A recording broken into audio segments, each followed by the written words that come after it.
the mental health crisis that has ensued from all of this is so significant. And this is the only way we are going to fix it. We are not going to fix it with drugs, right? We are No. going to fix it with face-to-face human connection. As uncomfortable as might be, just like building a muscle, you've got to try. So get out, get into a co-working space, talk to your employers about some of the numbers around this and how critically important it is.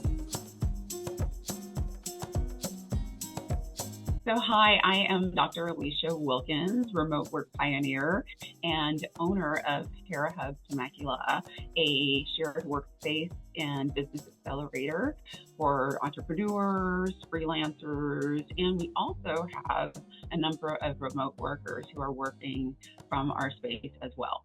Awesome. Alisha, talk about your PhD and the research you did on remote work, which was so timely because you were doing this research right before COVID, and the work and research you've done is so much even more relevant today now that we're on the other side of COVID.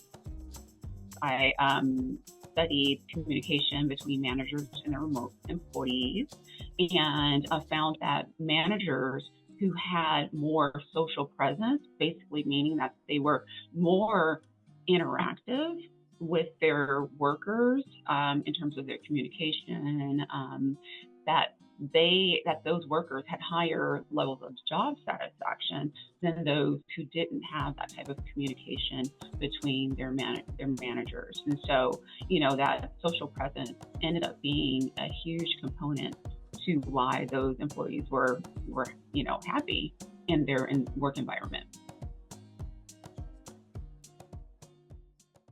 So I want to dive into your perception of this article, some of the stories that they talk about.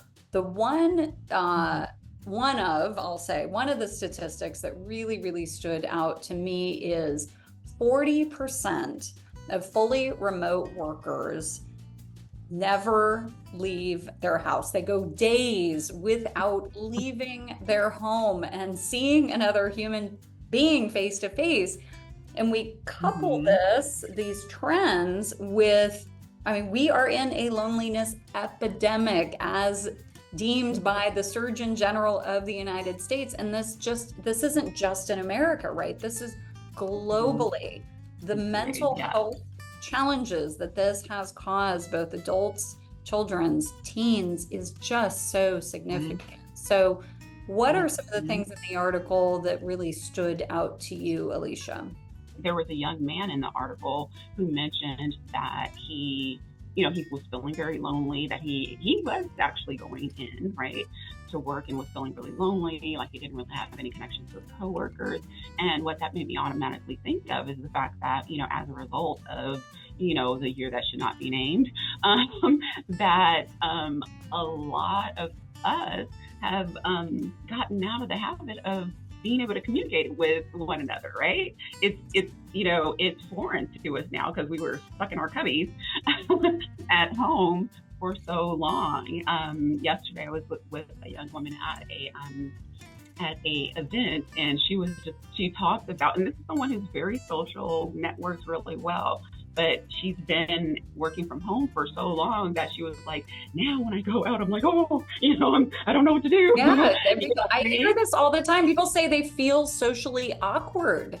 Like they're having a hard time even making eye contact with people now. This is a tragedy. Truly, because we need this human connection.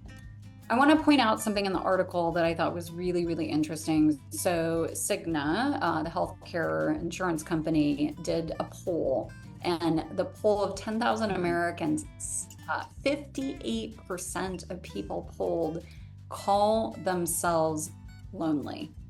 That's almost 60% of our population who in this survey, in this poll, call themselves, right? They are self-confessing, I am lonely. And what does this cost? So Cigna put a price tag on it, and they estimate that the loneliness is costing companies $154 billion dollars a year in absenteeism.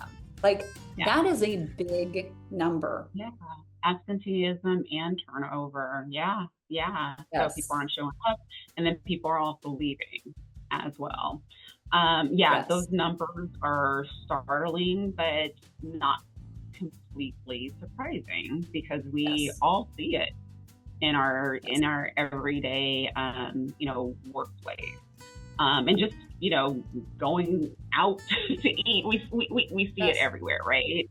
And so it just reiterates how important it is for corporations to not just sit back and do the thing right now with what they're doing, especially with remote workers, where they're like trying to mandate that they come back into the office. No. We really need to look at or reimagine how we're going to do this, going to work, in addition to having those opportunities for people to really get to know each other when you're having meetings, whether it's in person or virtually. Perhaps even pairing them up with accountability buddies, right? So this is my person that I go to more frequently than I go to the rest of the team, right?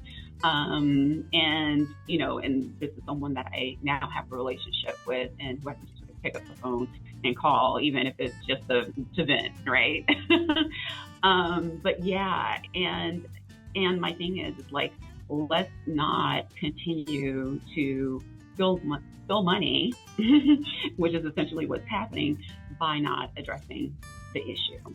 And one of the ways that I recommend that those corporations address the issue is to consider allowing them to work from co-working spaces. And when I say co-working spaces, what I'm referring to are specifically ones where they foster communities, because not all co-working spaces are the same. And what's beautiful is, even though these people may not be your co-workers, they're still your community, right? And so that's, one of the things that, as a remote work expert, that if I was sitting down with the CEO and, needed to have that difficult conversation, is say, hey, let's bring out your books and see how much you're spending on, absenteeism, on turnover, on having to rehire because there's a significant cost, and having to find someone to replace that person, onboarding that person, waiting until they actually know the job and are able to execute it, right? All that money spent on that could actually be spent on, allocating a segment of it to having them go to co-working spaces. We're talking an investment of like $200 or $300 a month. I mean, it's just such a drop in the bucket per employee. Right. Versus losing them, losing productivity. I mean, we know, Alisha, we survey our members, and our members say they are 60% more productive when they work from our co-working space from when they work from home. So let's put a number on that. If all of your employees were 60% more productive, like, exactly. You can get metrics like that any other way. No, exactly. Today we had what we refer to as our Hera huddle, which is our work sprints that we do together as a community. And I overheard one of my members during one of our breaks talking to our community coordinator about, oh my God, I've gotten so much done today. And she was like, yeah, that's why I say come in, Exactly. we gotta just pry people out of their houses, Alisha. Just, it's building a new muscle, I like to say, because we have become comfortable in our yoga pants, just sitting in front of our computer all day. So all those nice clothes in your closet that you have been ignoring, put them on. I don't care if they're tight, put them on anyway, or loose or whatever, right? Put them on and get out and see people face to face and get into community.